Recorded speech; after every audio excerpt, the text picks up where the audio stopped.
আসসালামু আলাইকুম। সবাই মিলে সাজুগুজু করে যাচ্ছি হচ্ছে ভোট কেন্দ্রে।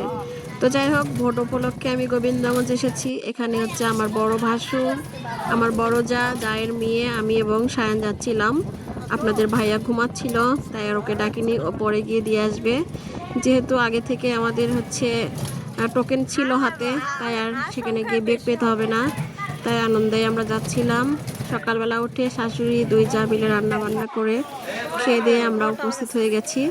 তো এই যে আমরা এসেছি হচ্ছে গোবিন্দগঞ্জ হাই স্কুল। তো এখানে হচ্ছে আমাদের ভোট হবে। তো এখানে দেখুন সবাই হচ্ছে টোকেন খুঁজতে ব্যস্ত। আর এখানে এই যে ব্যানার দিয়ে সাজানো হয়েছে প্রার্থীদের। তো আমরা এখানে হচ্ছে নেমে পড়লাম। এরপর হচ্ছে আমার ভাসুর রিক্সা ভাড়া দিয়ে দিল এবং আমরা হচ্ছে যাচ্ছিলাম।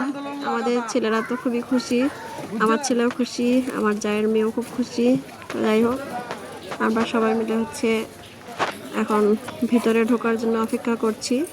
তো এই যে দেখতেই পাচ্ছেন, অবশেষে আমরা হচ্ছে গেটের সামনে চলে আসলাম। এখানে কোনো গাড়ি ঢুকতে দিচ্ছে না, সেটা রিক্সা হোক বা অন্য কিছু হোক। তো এই যে আমরা স্কুলে ঢুকে পড়েছি।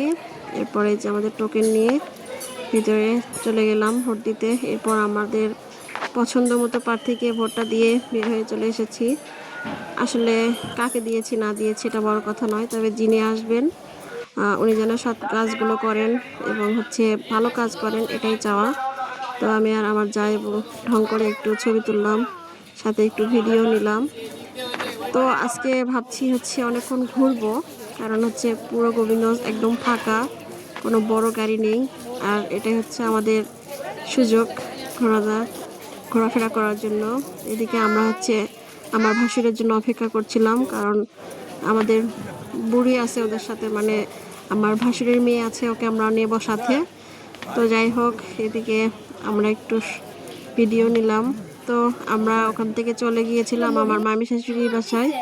এখানে আমরা গিয়েছিলাম হচ্ছে আমার মামি শাশুড়ির বাসায়। উনি অনেক মজার মজার পিঠা বানিয়েছিলেন, আমরা সেগুলো খেলাম। এটা ছিল হচ্ছে সুজির একটা পিঠা, দুধে ভিজানো, আর একটা ছিল হচ্ছে পাটিসাপটা। দুটো পিঠাই অনেক অনেক মজার ছিল।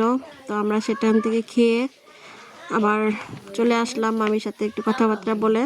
এরপর দুই যা মিলে বসে একটু সামনের দোকান থেকে পান খেলাম। আসলে এই মুহূর্তগুলোই আমাদের কাছে সবসময় ভালো লাগার একটা মুহূর্ত।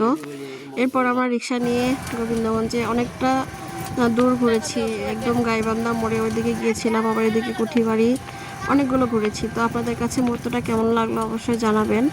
আজ এখানেই বিদায় নিচ্ছি, দেখা হবে পরবর্তীতে আবারও নতুন কিছু নিয়ে। সবাই ভালো থাকবেন, সুস্থ থাকবেন এবং নিরাপদে থাকবেন। আর অযথা কোনো অপ্রীতিকর বিষয়ে না জড়ানোটাই ভালো।